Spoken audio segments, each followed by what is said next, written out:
Hi, my name is Theo Baloyi. I'm the founder of Africa's premium sneaker brand, Batu. My journey in entrepreneurship began at an early age, while I was studying for my undergrad in Become Accounting Sciences. I used to sell perfumes door to door in the streets of Alex, and I think that's where the entrepreneurial bug bit me. Obviously speaks to something completely that I'm doing now, and this journey has begun about 5 years ago when I was traveling the world, and I had a passion for sneakers, and I think a big desire to really be of service to my community, and I think that's how I began my journey with Batu. Our biggest consideration during the pandemic was obviously, we are a business that is for people before profit. For number one, we went down to our people and really put methodologies together as to how we're going to sustain not only what we've built, but how we're going to keep on punching above the weight during the pandemic. And one of the biggest, I think, business units or mechanics around our business model that was not so well optimized was our e-commerce platform or omni-channel. So we thought about, how we're going to integrate our brick and mortar stores, most importantly, optimize our omni-channel and, striving to sustain the jobs that we've created over the years, and that was our biggest consideration in the business. And I think we've done pretty well, to sustain the business and make sure that everything else, within our components of our value chain speaks to each other, from our brick and mortar stores, our supply chain, and most importantly, our clients, In the last year, our approach to customer have changed because we are a brand that is really, I think, aggressive in communicating our brand promise. But now, when we're in the pandemic, we really had to think a lot about our consumer. And this is the consumer that might have experienced a lot of challenges during the pandemic. So the approach changed a little bit from just being a lifestyle brand, but trying to be more of an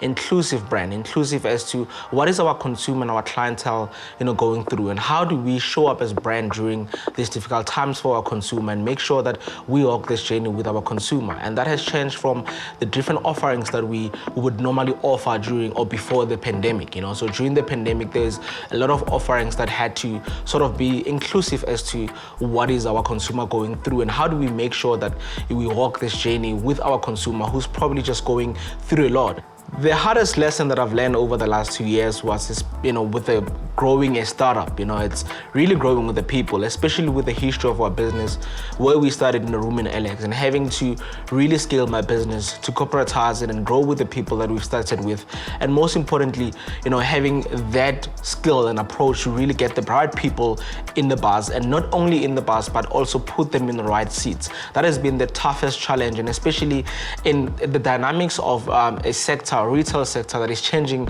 on a daily basis. So that has been the hardest thing to do, to not only sustain this business that I've started, but really make sure that we adapt to, the economies of scale, to adapt to where the global economy is going as well.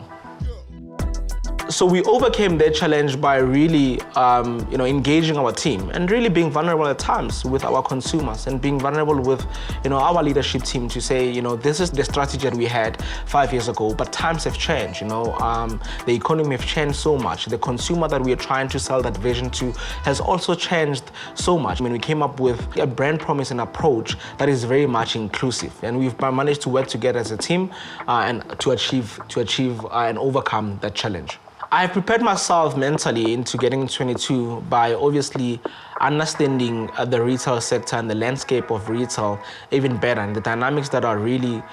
going to come to play in the next, 5-10 years. And this is across the continent, because we are a brand that has, I think, done very well in South Africa, but we are preparing ourselves to penetrate, Africa, and starting with SADC region and going to East and West Africa as well. And the dynamics, they are completely different from the dynamics of retail in South Africa or SADC region, So we've sort of equipped ourselves by going to the right seminars and having the right stakeholders in that part of the region that are going to help elevate, and not only elevate, but amplify our brand, to that specific consumer in that part of the continent. The best decision that I've made this year as an entrepreneur was to go back to our people, and I'm talking about the people that have supported us over the last 5 years, the people that have bought Batu, the people that have advocated for our brand, and go back and give back in a meaningful way. And I think the best thing that we've ever done as a brand was to launch our CSI project, which is the Batu for Batu Care project, and going back and really trying to build that sustainable change in the community and walk the journey with our future leaders. I think that is one thing that as a brand we've done right and has helped grow our business in a lot of ways. We've been a B2C business for the longest of time, but post that CSI project, we've seen our B2B model growing a nice portfolio, and I think that was the best decision that we've made as a brand or as a business. I would give the following 3 tips to a budding entrepreneur: that you need to have your intentions clear. Number 1,